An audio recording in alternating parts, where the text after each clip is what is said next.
Okay, my name is Richard Biggs, and it's my distinct pleasure to welcome everybody to this event, which is put on by the District Export Council of Oregon, the District Export Council of Utah, and kind support from the US Commercial Services.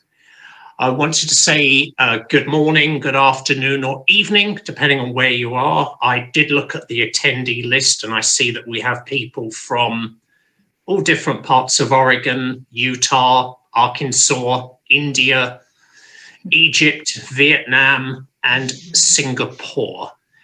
I'm going to hand this over straight away to our esteemed guest, Jonathan Szucs, who is the chair of the events committee of the National Association of DECs. And I will be back later.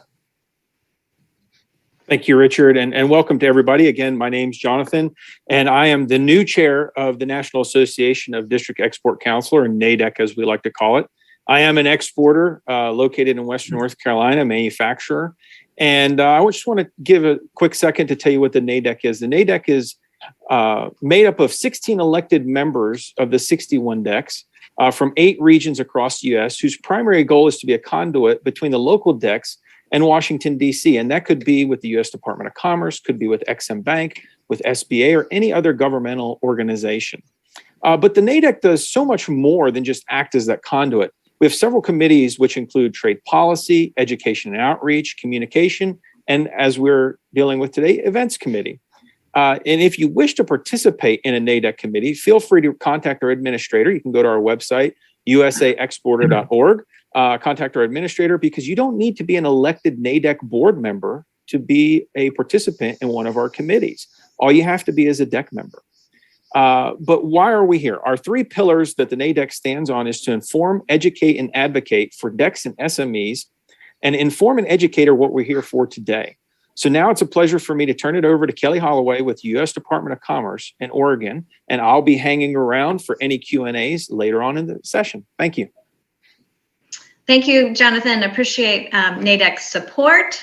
So my agency, the U.S. Commercial Service, is the trade promotion arm of the federal government. We staff the commercial sections of U.S. embassies and consulates around the world, providing feet on the street in foreign markets to help you, American businesses, sell more. And across the United States, we have international trade specialists that can help you locally, both in mapping out an export growth strategy, troubleshooting trade matters, engaging with our embassy teams that work collaboratively to help you find partners, conduct due diligence, and obtain market intelligence, and really ensure the full spectrum of commerce resources are available to you. But we're generalists by nature, and so as we help all businesses, all sectors, selling into all countries around the world. So we're advisors and not practitioners. For that, the practitioner side, we rely on and lean heavily on our District Export Council members to both be advisors and coaches to us as we work with the exporting community, and to directly mentor clients on export matters. And so Jonathan provided framework for the NADEC within the District Export Council themselves locally. Typically nonprofit, volunteer groups, private sector companies, individuals that are very passionate about trade. This as a structure has been around since 1973, and all DEC members are confirmed by the Secretary of Commerce. Here in Oregon, we have about 20 members. Utah, that we're co-hosting this program with, has about the same numbers, and we're featuring several of those folks today. So in this joint effort and leaning on our DEC members to share their tremendous experience related to working with international distributors. I was speaking with another board member recently and commenting on how impressed I was with their depth of expertise and knowledge and passion. And her response back to me was, no, I'm not savvy. I'm just well bruised. So a lot of experience they bring to the table, and this will be your chance to ask questions and learn from these DEC members as we share their insights in this panel conversation. So please now to turn it back over to Richard Biggs, an Oregon DEC member, to moderate the program today. And you'll see here who you're going to be hearing from on the panel. Fantastic. Thank you to both Jonathan and Kelly.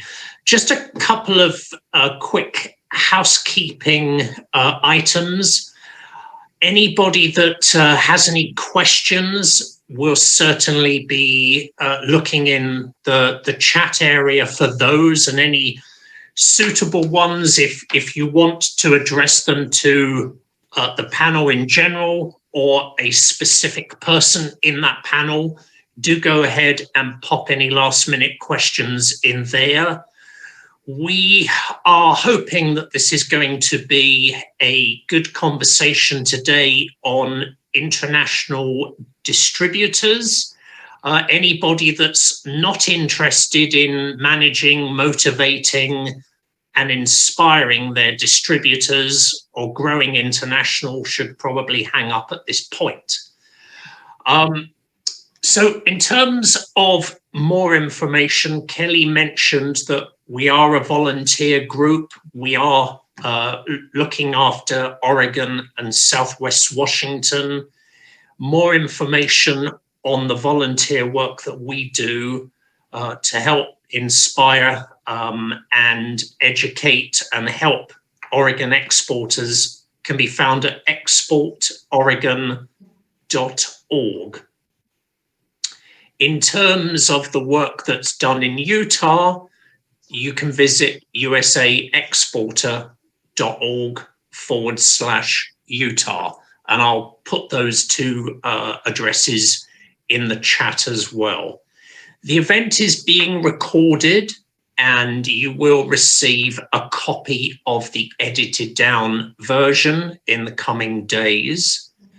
But what I wanted to do today is to get each member of the panel to introduce themselves and share a nugget of information, whether that is a good experience, a bad lesson learned, whatever they feel is appropriate for the audience. And if we can keep those to around 5 minutes each, that would be appreciated. And then we'll jump straight into some Q&A. I will ask the panel to respond. Anybody that wants to go ahead and jump in, please feel free to do so. We have a number of questions that were received during the registration, and we'll try to get to as many of those as we can. So in terms of the panelists, maybe we could go in the order of Stephen, Natalie, and Brett. Just introduce yourselves and share that nugget, please. Stephen. All right. Yes. Thank you, Richard. And thanks everyone for being a part of this. I think it's great that we can all share and work together to find good solutions for exporting more U.S. goods. So I'm Steve White. I work for Bob's Red Mill. We're a manufacturer, natural foods company based out of Milwaukee, Oregon. That's just outside of Portland, if you're not familiar. Of course, there's 2 Portlands and there's 2 Milwaukees. And, we're both on the West Coast. Our company has been at this for about 40 years. As far as a company, we have a long history of natural products. You can probably find them in your local grocery store around the U.S. But we have actually been exporting or had products in export for 20 years plus. I'll tell you a little bit more about how that sort of works out. My responsibility at the company is Director of Special Channels, and export falls under that. So I deal with all of our export at the company. When I started about 9 years ago with Bob's specifically, our structure for export was an exclusive agreement for one broker covering globally everything. And it was kind of treated as plus business. Some of you would identify with that. It was dumped on the plate of whoever it was dumped on at that time. And I was part of the team. It wasn't 100% me at that time. And that was good enough for that time. Since then, we've grown the business about 7x. We've moved away from that style of a single broker, global point for around the world. And we have direct relationships with about 60 different countries. You can find our product in over 120. And we have 2 reps living outside the US, one in Asia, one in the Middle East. And we're working with different brokerages around the world, depending on area and expertise in country. So it's night and day from the division, or from the first, my first look at it of how we did it and how we're doing it today. And I think that the journey we've taken, we've learned a lot of things and a lot of experiences, good and bad, that have gotten us to where we are today, which I think can be helpful to yourselves or just good information, food for thought.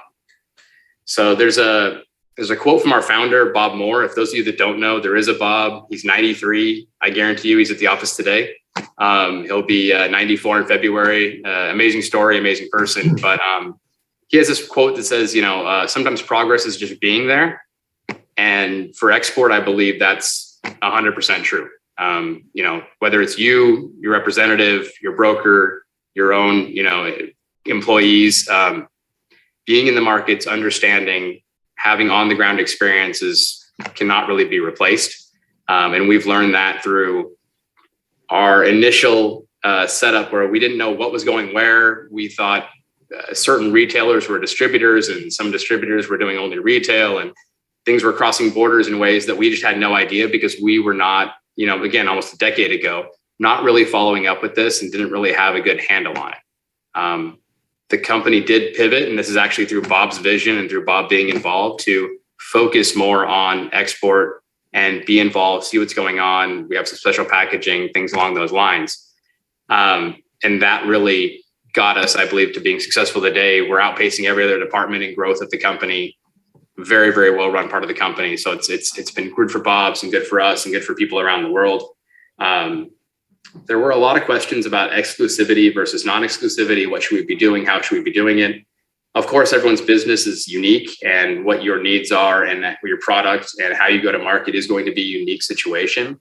A lot of companies, especially new to export, we see will give away exclusivity like we did, sort of in a blanket way, without many checks and balances on the other side.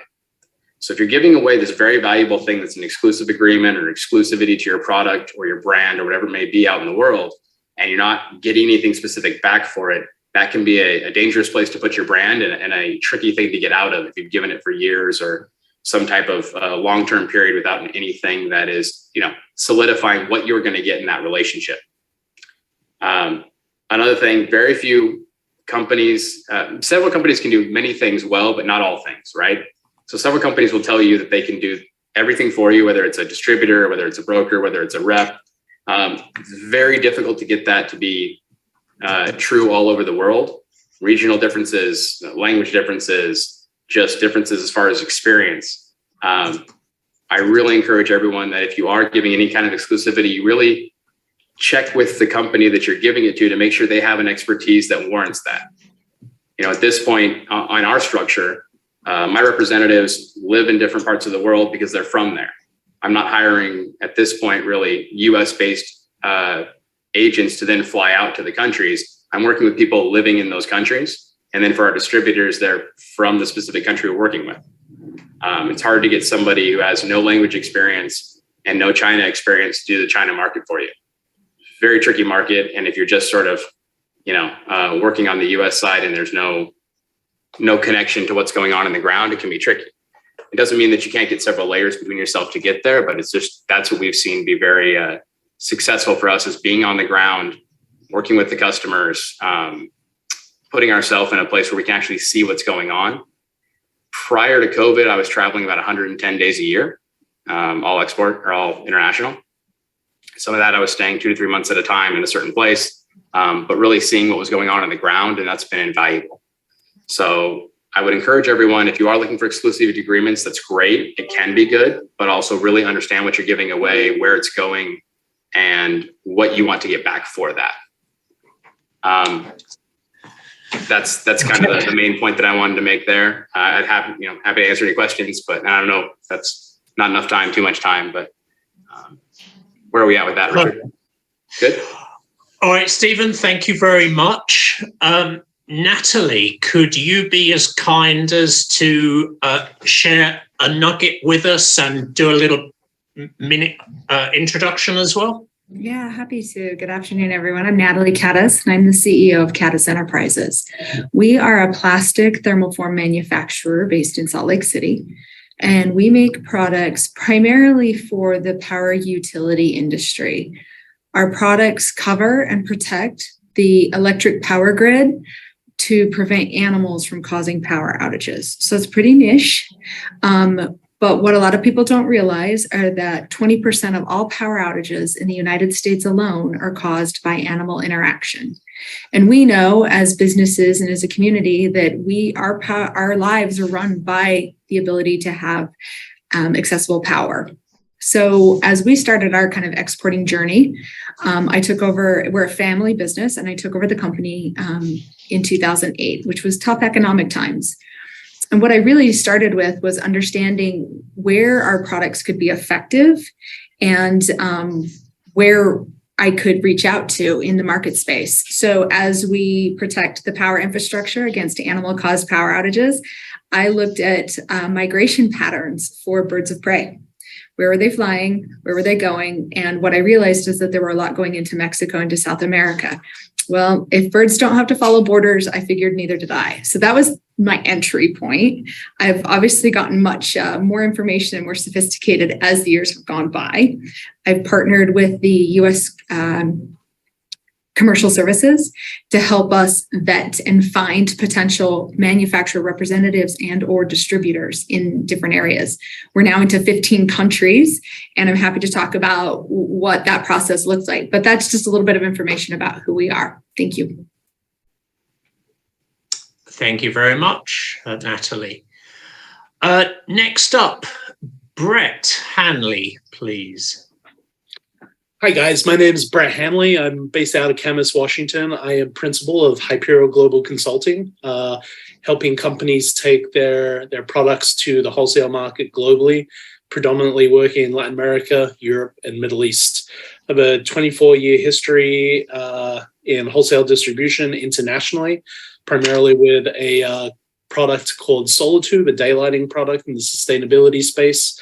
But I've also worked with my consulting in fitness equipment, sustainable packaging, and nootropics as well. And Richard, I'm sharing the nugget, the story now as well. That'll be fabulous. So what I wanted to share today is about a story about the power of alignment. And this kind of came about 12 years into running our Solar Tube business on the international side. We had 28 distributors covering 70 countries in Latin America, Europe, and Middle East.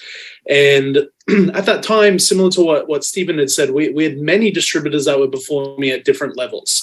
Our product was a sustainable construction product.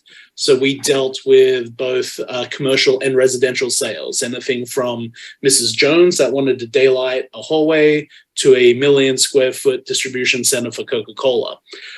Very different skill sets required for distributors, especially under a exclusive country agreement. So what we decided to do, we're at a point where people are saying, hey, we want better pricing. How come this country is successful, we're not? So we went through a whole series of benchmarking and scoring our distributors to figure out where they were. We'd already spent over 100,000 miles a year of travel to each of the countries. We had a pretty good idea.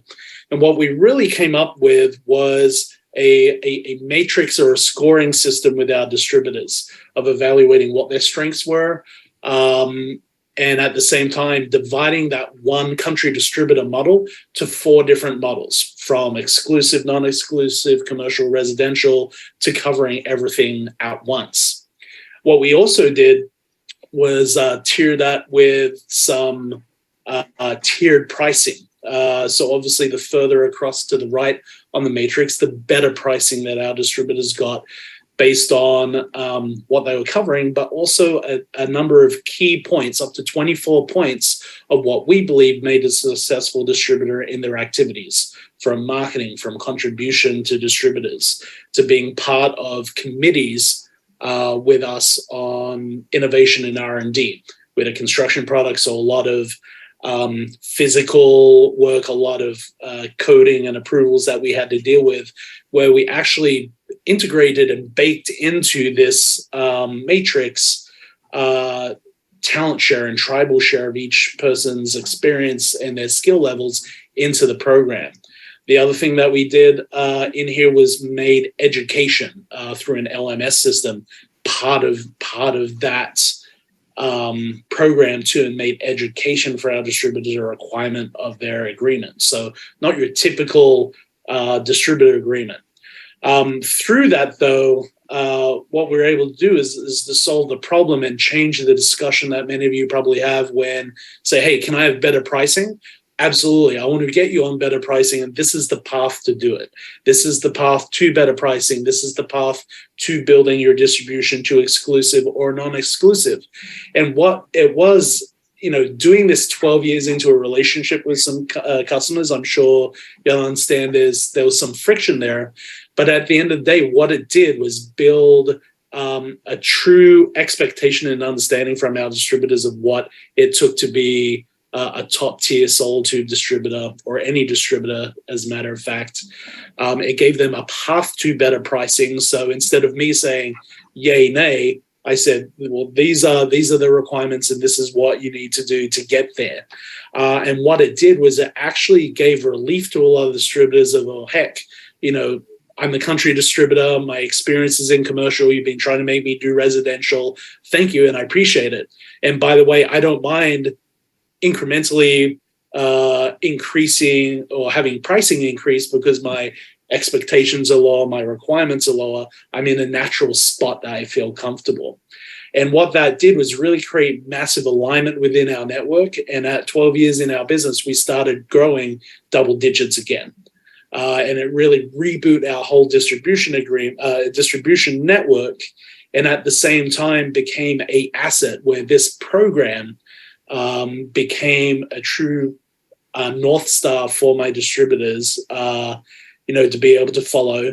It gave the rules of engagement a sandbox, and it became a operating manual for distribution, adding distribution, that when we eventually sold our business, our division of the business, this program became a tangible point that helped us multi-X the money we made on selling our business. So that structure there really became the golden parachute for who purchased the business there, and a great little program, and something that, as many of you have businesses and very similar to what Stephen said, international is looked at a plus business, something that Joe takes care of for that incremental sale, versus a true structure that became an asset that we could multiply the value of our business. Well, thank you very much, Brett. I think I counted 7 nuggets there. You're very good value for money. Thank you. You're welcome. We seem to be about 10 minutes ahead of the schedule at this point. So that does mean we'll get to more of your questions. And a reminder to those that have just joined us, feel free to throw any questions in the chat, either to the whole group or to one of the individuals, Brett, Natalie, or Stephen. I also noticed that we've set a world record for these lunch and learns. Despite a few technical glitches at the beginning, we made it to 40 people on the line. So that's the highest number we've had. So thank you for all of you to join us. So I'm going to kick off with a few questions here, and feel free, panel, to jump in. Whoever's the fastest, jump in with your answer.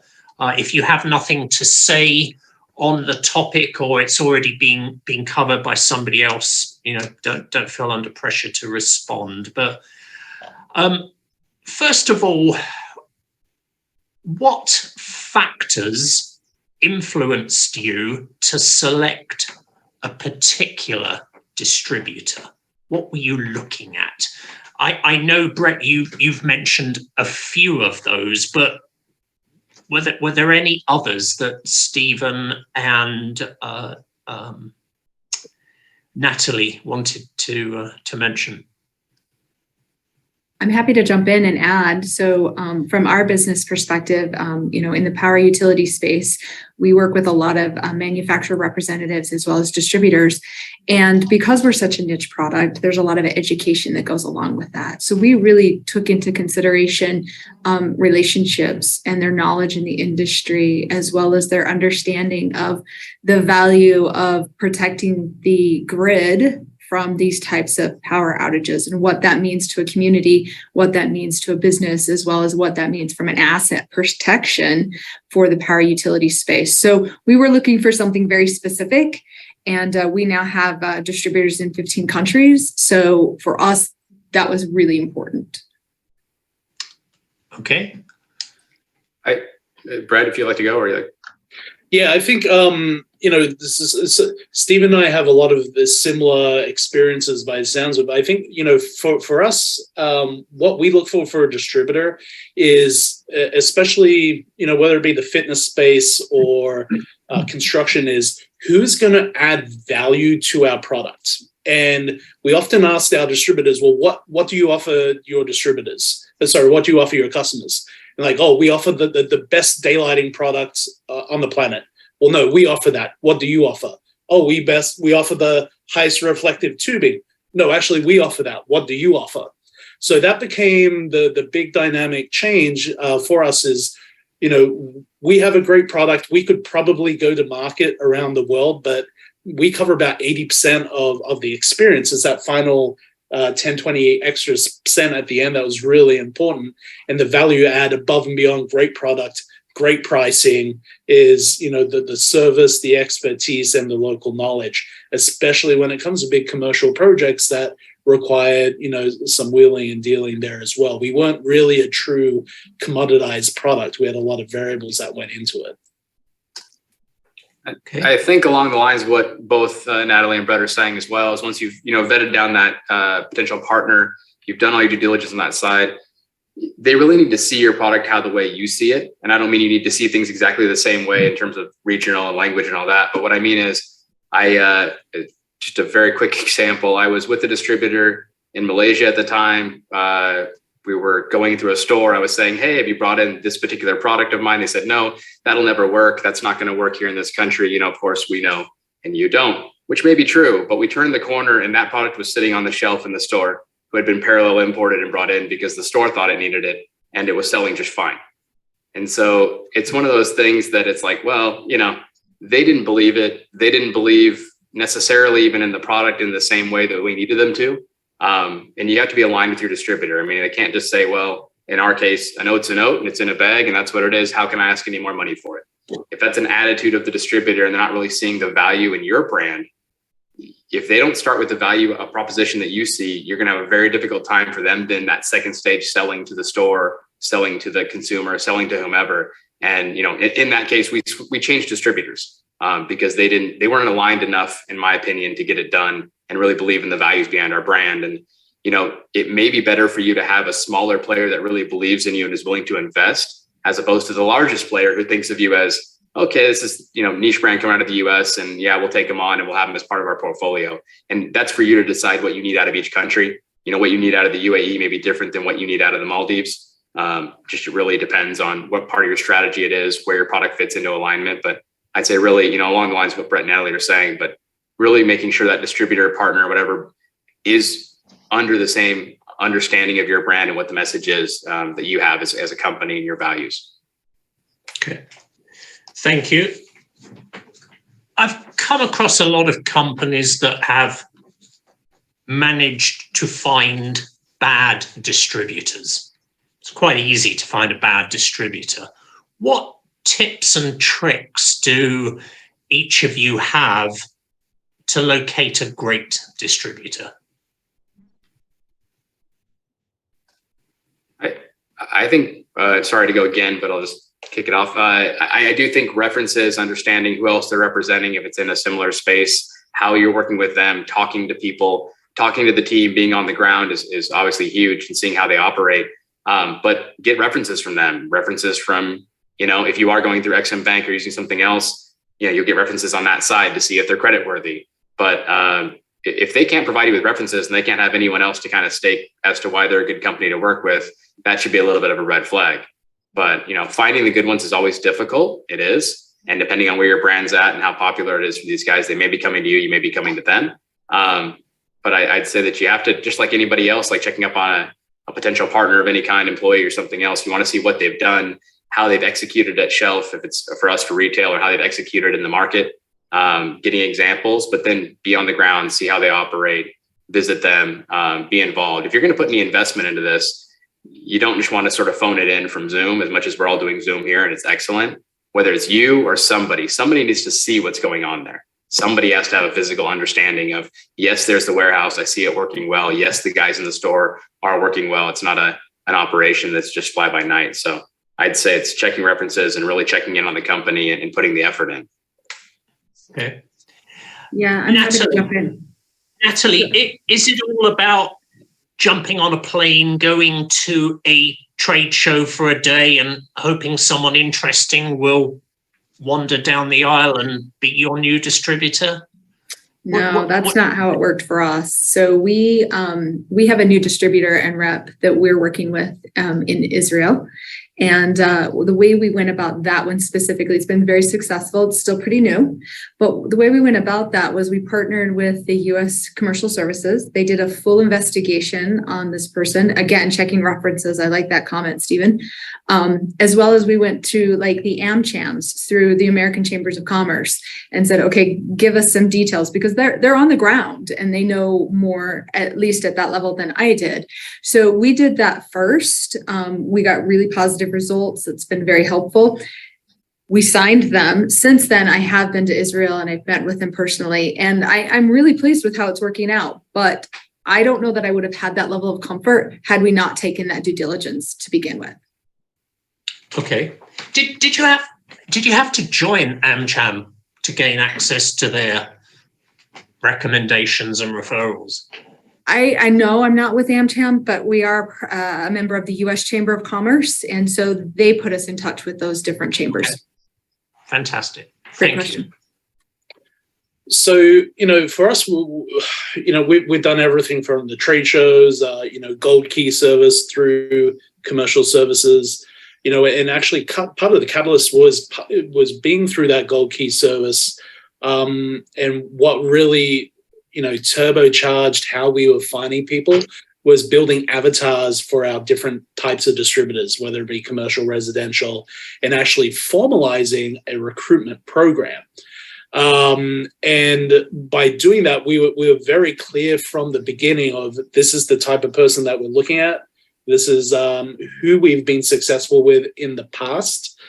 And, obviously, again, we're talking being in business. I mean, I'll be completely honest, our first probably half dozen distributors found us, and we worked with them, good, better, and different, and, helped develop them as well. But what really moved the dial and made things a lot easier for me individually, because I was the one doing most of the recruiting and having to do all whether it be the video conferencing or the travel, was formalizing a program that we then partly distributed through a learning management system to cut down on my actual time, so that the bar became much higher to start having that conversation. And then coupled with some structure, we were constantly, how we refer to ourselves as a licensee, as a distributor, was we're the central hub, taking the experience from China, taking the experience from Canada, from Italy, and for when we look at Germany,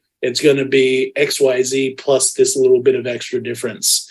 And I think the collaboration we did with our distributors through annual conferences really helped that share. We were very conscious in crowdsourcing experience that helped people level up and help actually us get referrals into, hey, I've got a mate in this country that would be great for distribution, and it kind of went from there. That it became a movement. And again, structure brought that. Great. Thank you, Brett. The Gold Key service that Natalie referred to, a link has been put in the chat, and I am sure Kelly would be delighted to explain about that a little bit more, and so would anybody on the export councils. That's at the federal level. Have any of you had experiences and taken advantage of a state grant? I'm talking about specifically the STEP grant. And what have you done with that money? I'm happy to jump in. So yes, we have received a STEP grant historically, and that's from the state level, funded by the SBA. And what we've done on that is I've actually participated on a couple of trade missions that were led by our governor, and that has helped build relationships as well. Because when you go and you're traveling abroad with the federal government, the state government, really the power of the U.S. government is felt because you can make those relationships very quickly. You can invite them to, for example, we were in Mexico, we had an event at the U.S. Embassy. We had our reps and our distributors come there and meet with our governor as well as other members of the commercial services team, the U.S. Embassy. And again, you're just building a relationship that opens doors for you that I didn't anticipate and I couldn't have done on my own. Okay. Yeah. All right. When we're based out of California, members of the San Diego DEC, and actually also when we relocated our company up in Washington, we used both states' relative programs to, other than fund going to trade shows. One of the most successful things we did both in Latin America and Argentina and the Middle East was do some what we were calling architectural road shows, where we'd actually have marketing events at hotels, nice events, and educate people on our products, educate on our offerings and daylighting in general. I've also done that with my clients in the fitness space, where we funded spaces at X Games, CrossFit Games, and to have that physical presence where some of our competitors weren't necessarily able to. And it didn't pay for all of it, but it was definitely a contribution that helped us justify doing the activity, and definitely helped on our ROIs. Okay. Fantastic. Stephen, anything to add? Yeah, I mean, we've definitely taken part in trade missions and getting out and being in country with certain state organizations. We really haven't done anything with the STEP grants themselves, but we think all that's a wonderful thing, and I've seen a lot of success to Brett and Natalie's points with these programs. So, okay, absolutely. All right. I'm going to jump into a few of the questions that were asked during registration. Keith Meadowcroft from Westpac International said, how to best do the due diligence without traveling. I think that was, how do you do it without jumping on a plane and checking these distributors out yourselves? What tips do you have there? I think that you can use the government resources that are sort of, brushed up here, the Gold Key services, and checking even with the embassies in whatever country, you happen to be distributing or exporting to, asking, have they heard of this company? Do they have any feedback on them? Obviously you get your own references from the company, but U.S. Commercial Services can put you in touch with people as well. I mean, there's just a lot of great resources from the team here, and then others that are out there as well, depending on your industry and who you're specifically trying to talk to. But that's a great way to do it. At least, somebody's on the ground, has seen this company. They can even do visits for you and things like that too, depending on what service you're taking part in. That's what I would highly recommend. starting, if you're not able to travel or you don't have any ability to connect that way, or you're just starting out. But yeah, that would be some of the initial. And then if you are getting terms, or you are going down that route, getting those types of references and having credit checks and things along those lines will tell you another piece of the story. But those, I'd rely on the government services that have been mentioned here and start there. Okay. Yeah, and I mean, for us, even just for the arbitrary sniff test, and I think for us, the advantage, having done a couple of mostly pre-COVID with the gold keys, is it helps you, especially in a market where you may not have direct experience. It becomes a bit of a BS filter. It helps you in that fashion. But honestly, at the end of the day, it really comes down to, for us at least, and in my experience, really knowing who and what you're looking for, and then, fact checking through every single possible way you can, whether it be website, their trade references, other people that worked with projects. It is the most difficult thing, but it becomes less of a gut feel if you have a very well defined and some structure in what you're doing, and then it becomes almost like an equation. Okay, Natalie, you mentioned you jumped on a plane. Did you do that in Israel before or after you had appointed a distributor, and how valuable would it be to travel?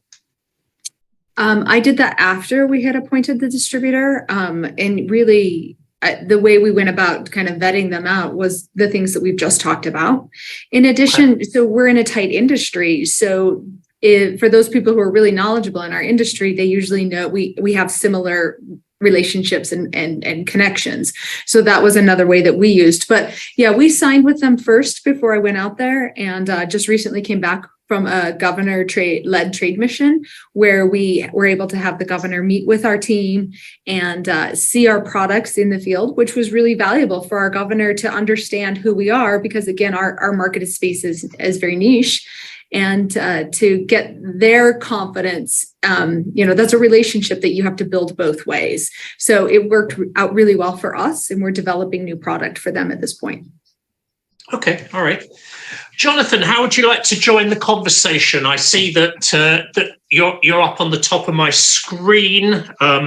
We've not taken advantage of all your experience, and I know you're an exporter. So maybe you'd like to answer this question: exclusive or non-exclusive? How do you decide? Well, that's a difficult question to answer. Every business has to make up their own mind when it comes to exclusivity. I think the trap that too many exporters fall into is that we get so excited about potentially going into a new market that we immediately want to go to a full exclusivity. And we forget about maybe how big a market is, how regional a market is. I use Mexico as an example. They have so many different industry sectors. So can you expect your distributor to cover every industry sector that you may be in, or every geographical location, or every potential client that you're trying to hit? So these are kind of the questions that businesses really need to look into and have a strategic plan when you're going into these markets.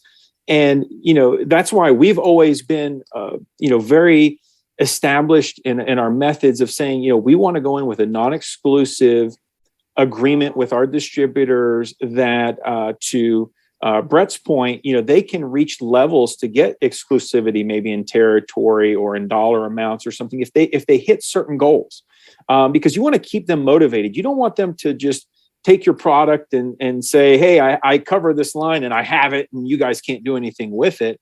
And unfortunately, in certain countries around the world, once you make a distributor yours, they're yours for life if you're not careful.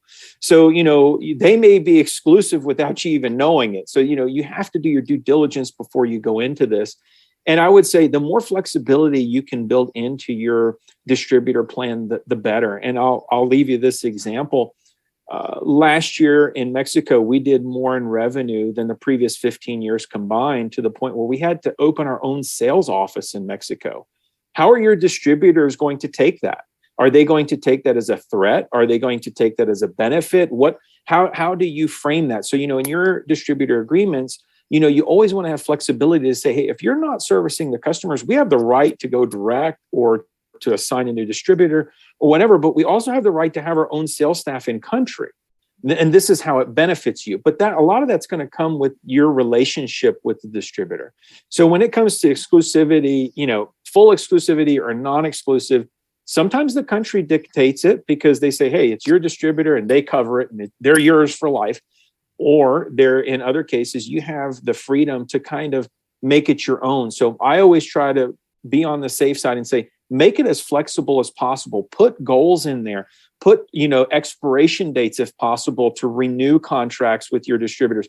Because the last thing that you want to do is be beholden to a distributor that does not have your best interest at heart, or that you may have odds over a certain particular product or pricing, and now they hold you hostage in that market. So that's what I would say about exclusivity. Okay, great, thank you. What's happening at Bob's? How do you go about answering that question? I'd say it's very similar to what Jonathan's saying in terms of being flexible and not necessarily, we never generally, we really never sign up someone with like an exclusivity out the door here, give them everything and go from there. A lot of it's kind of, we're working a relationship together and we're proving to each other that we're the right fit. We don't sign long-term agreements for that same reason. We sign agreements, but we're continually being renewed and things are going about that to a point where we can both be comfortable with the length of time and the stipulations. And I think that it is going to depend on the market. And it's like somebody telling you, no problem, I have the entire China market covered and I'm one distributor based out of Shenzhen. The likelihood of that is very, very unlikely, but it's possible. I just haven't run into it for my business. So, of course, they're going to say we can do everything. They generally can't. And once you actually break that down and you discuss what you're expecting, and to Brett's point and to Jonathan's as well, giving them the right expectations of where you need them to be and the support, and they're not feeling undercut by their distributors, you can make a reasonably successful, group of distributors in the same area even. And it's not a lot of infighting and you're all on the same page, and it does work out well, depending on, again, the size of country and everything else going on. So generally we don't do a lot of just blanket exclusivity. The world's a big place and one size doesn't fit all. And people just far too often sign everything off because, again, a lot of export gets put in the plus business. It's not looked at necessarily by someone with international expertise. It is like the panel here. Everyone's been involved for a while, but a lot of companies, it's, hey, you're good at what we're doing. Now you have the export on your desk. And I think that, in the past we had some of that. We've gotten more sophisticated, I guess, or more expertise under our belts as we've come along with Bob's Red Mill. But it's absolutely, in my opinion, it can be great to have an exclusive relationship with somebody, whether it's de facto, whether it's written, but they have to earn that and you have to be getting something back for that. Are they not representing any other brands that are similar to you as well? Like for us, if they're distributing my brand, are they also not distributing a competitor? Is that the exclusivity agreement? Most of the time they don't want that. You're saying, okay, you'll never touch another flour, another oatmeal. And I have 1,200 SKUs across 400 products. It's really tricky if I tell a distributor that, but at the same time, there has to be some reciprocity. So those are tricky things to figure out. But, Jonathan makes an excellent point, and Brett made a very similar one, which is you got to kind of vet it for what the opportunity is. And then, you can move it up the chain as they're being successful. And we have some distributors who've had for 10, 15 years and life's going really well. And others that they reach their course as well. Sometimes a distributor only take you so far and you need to make a change based on size, opportunity, what you're willing to invest. And that'll change things too. And you don't want an agreement to lock you into something when you're ready to make a change based on all those factors that you can't do. Yes, you've actually reminded me of a devious experience I had working with a client who was not really doing much due diligence on this distributor, and I poked around a little bit further and paid for a financial report, and I managed to find out that this distributor was partly owned by their biggest competitor. And this distributor was probably going to perform very, very badly, unlock them in so that they could never, take over the market. So their there are often devious reasons that distributors approach you. So anyway, word of warning. Natalie, any comments on that? No, I thought that those were really great comments. I mean, we kind of got into a similar situation where we had an exclusive agreement, and we recognized pretty quickly that exclusivity was not doing us any benefits. So we were able to negotiate and change that. Luckily, it was early in the sales process, but it is definitely something to be watching out for. I currently don't have any exclusive distributors, and that's intentional and purposeful. But I'm learning from the panelists here on what to watch for as well. So thank you. Okay. We have another question from Daniel Tristan from Spectronics, and it goes, How do you quickly discern a distributor's position within the distribution chain?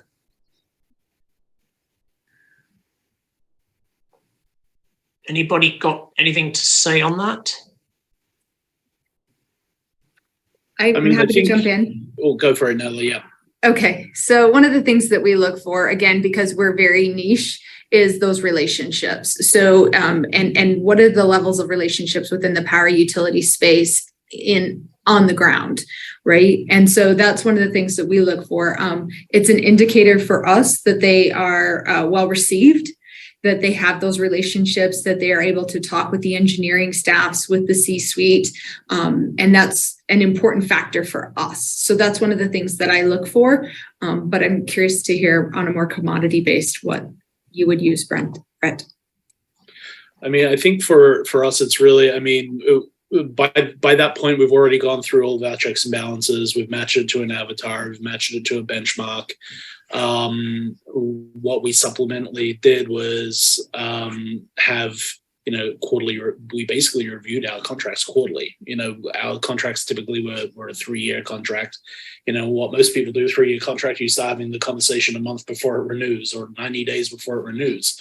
We were actually having contract level discussions on a quarterly basis, and we'd established KPIs that if they were not there, we would know, and we would be saying, hey, having the conversation 90 days, every 90 days, we were constantly in a conversation about that, because, trust me, the amount of people that come to the door and say, I'm the, the hottest thing in the world, and you wanted me to be your distributor, but then they don't actually perform once that data is actually applied.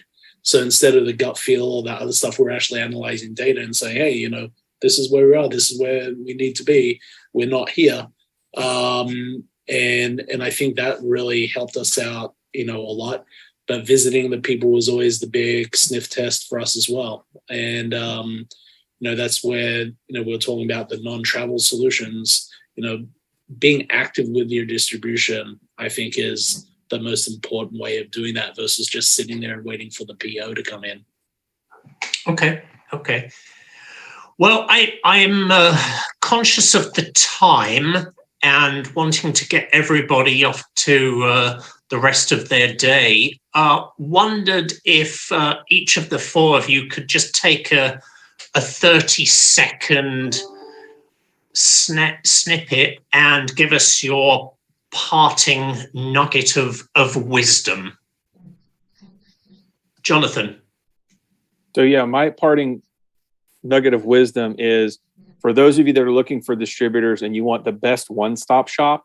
In March of 2023, U.S. Department of Commerce puts on this wonderful program called Trade Winds. It's going to be in Southeast Asia. It's going to cover Singapore, Philippines, Vietnam, Thailand, Indonesia, and Malaysia. So if you're looking for distributors in those markets, it's a great, I call it speed networking, speed dating for distributors on steroids, where you get to go to those countries, learn about doing business.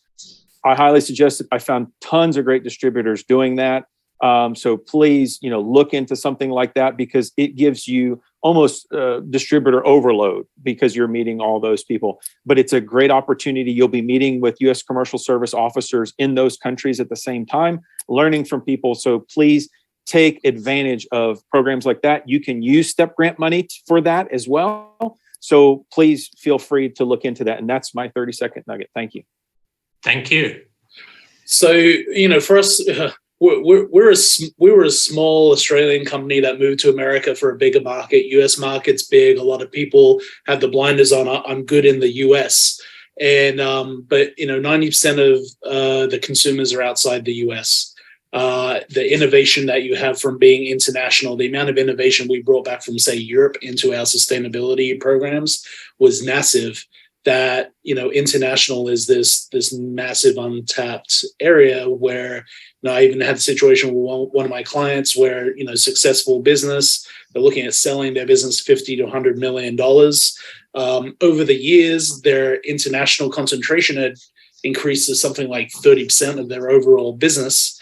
They were loose with their contracts. They took a warm body approach. They didn't have a lot of, the experience that, Stephen and Natalie shared there. The acquirer said, okay, we're going to exclude 30% of your valuation because you don't have the steps in place. So doing international as an active participant versus a passive value added, cream on top is imperative for, not just valuation of the company, not just for diversification of markets. I mean, we were daylighting. What do we do when Austria had 2 feet of snow on the roof? Well, we were selling in Argentina. So we naturally took some of the seasonality out of our business. And, the innovation that you can bring back from abroad is a game changer. Fantastic. Thank you. Stephen, 30 seconds. Yeah, I'd just say that if you want your distributors to put effort into you, you're going to have to put a little effort into them, and you're going to see it a little bit through their eyes and understand their challenges. The Middle East is not Asia, and Asia is not Africa, and Canada is not Mexico. And where I've seen and I've heard firsthand from distributors saying this brand was bought by so-and-so, they don't really pay much attention to me very much. I'm not going to pay attention to them. Obviously, that distributor's not telling that brand or that larger competitor or larger company that piece of information, but it's evident on the ground. They'll tell you, and you're the one showing up. And so you don't need to, move to Israel or open an office necessarily in Mexico. Those are great things if you can do them and it works for you. But just understanding it from their perspective, if that's from virtual or actually being there, their challenges and what that means is invaluable. And again, if you put effort into understanding it from the perspective and effort into them, they'll put more effort into you. And that can be all the difference between being successful or just bumping along or, complete waste of your time. So fantastic. Natalie, precious 30 seconds. Parting words. My parting words are, I think that as a smaller business, there's a lot of fear factor, but don't let that get in the way. Utilize the services that are available to you. There's a lot of services for the small business community through the commercial services. Utilize those resources. And again, don't be paralyzed by the fear. Fantastic. Well, just a quick final few words. The 2 decks will be supplying a survey. We'd love to have any feedback on how we can improve this event. Some subjects that might interest you. We can put together a future lunch and learn. And if there's anybody out there that needs some specific help from US Commercial Services, from any of the export councils, that is your chance to reach out. In the chat, we did post the URLs for the 2 decks. I would like to finally say a big thank you to the National DEC organization, to our friends at the Utah Export Council, and the great support that we are getting from US Commercial Services. We are here to help you with your export challenges and tell the story of trade. So with that, I'll wish each of you a pleasant afternoon. Thank you all.